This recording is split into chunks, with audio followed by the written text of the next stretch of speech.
हाथ ऊपर करके दोनों हाथ साथ में धड़े धड़े ताली होना चाहिए तब आनंद आएगा। कुतुला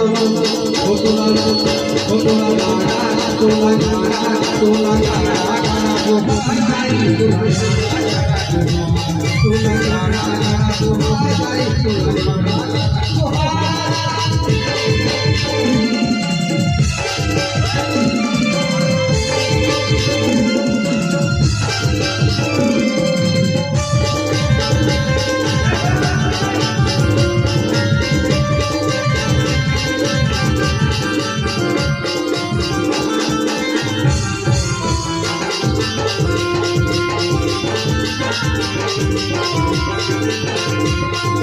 मंदिर का जय हो या राम या तेरा तेरा